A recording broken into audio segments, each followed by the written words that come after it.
So, University of Technology in Sydney has decided to lower the standard for female students to be able to get into their engineering courses.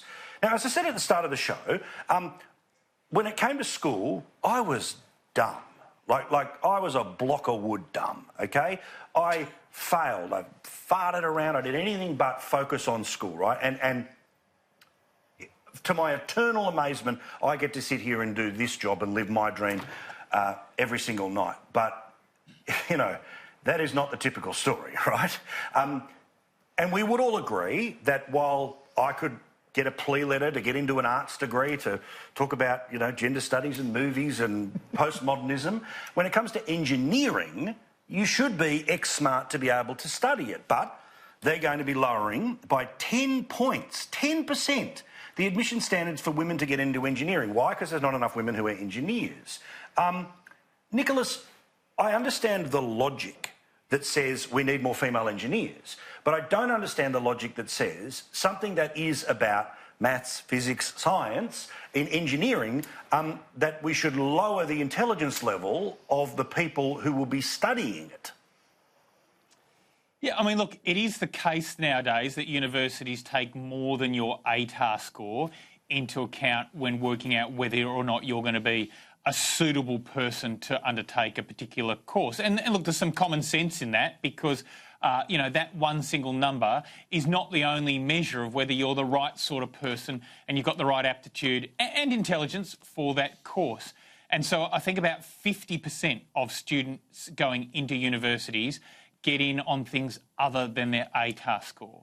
Now, in this particular example, looking in the engineering degree at the UTS, it is the case that up to or less than 4% of students in some of those engineering qualifications are women. And look, the final point I would make is that I think we know that teams work better when there's a bit of gender balance there. So, you know, if you're running an engineering school, you want to have, I would have thought, a good cohort of women in the course because, you know, women drive cars, women use machinery.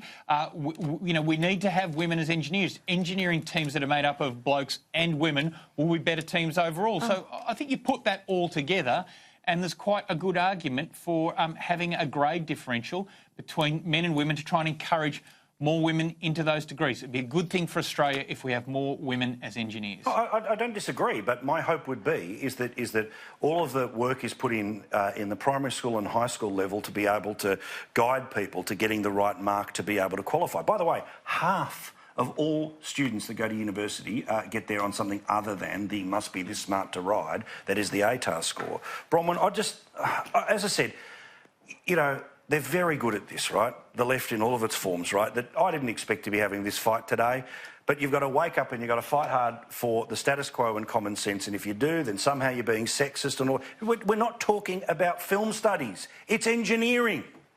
Nicholas, get your friends ready for their little glasses to have a drink. This is pure socialist policy. Collectivism. Absolute collectivism.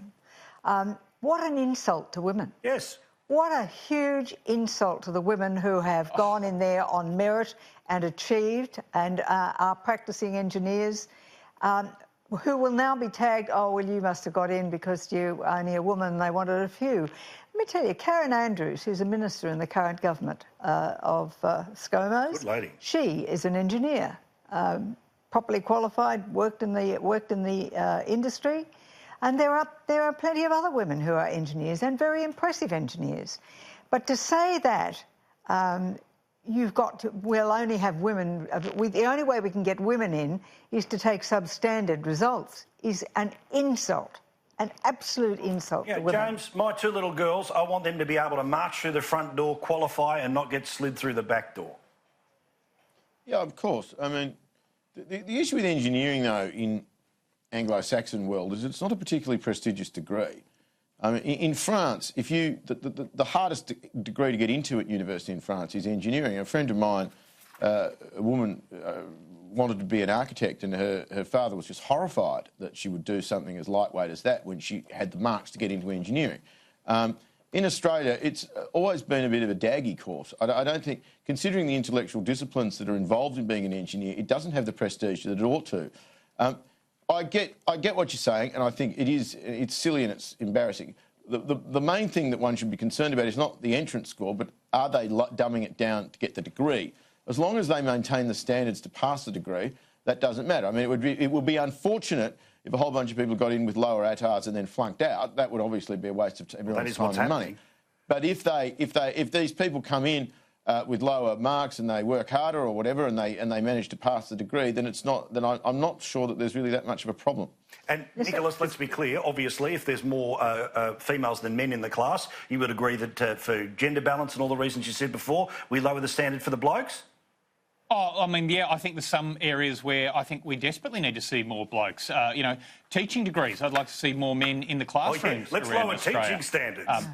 I'd like to see more men being nurses as well. I mean, I've got to say, there's a bit of a personal paradox in all of this, Paul. I mean, you know, you sort of said you didn't do so great in high school, 42. But now you're arguing that it should only be based on a person's mark. I mean, I should fess up that I was one of those real study nerds in school, and I was very fortunate. I did well, top of the school, and I went off and studied economics and law. But here I am tonight saying that actually I think there needs to be a bit of flexibility around these things, and it shouldn't just all be about the score. It's just I'm just a generous spirit, Paul. I think that's what it comes down to. Aren't you just? Your big, beautiful heart and your big, beautiful brain. Now, I mean, that's it. What a shame it's all gone to waste, Nicholas.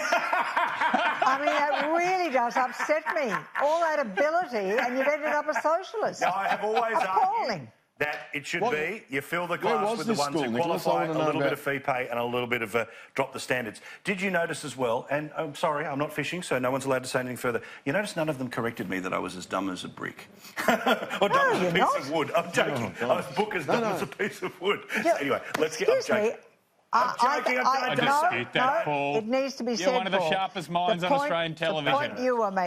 The point you are making is you can have a rough time at school and you can flower later when you're engaged in higher education, and don't knock your knowledge about postmodernism, because it is postmodernist theory that is driving these rotten socialists who are in our institutions now to give us the rotten policies about gender fluidity and all the other rubbish. I know Nicholas. So she's taking it to a new level tonight. It's the postmodern socialists that we're going to look out for. Nicholas is getting his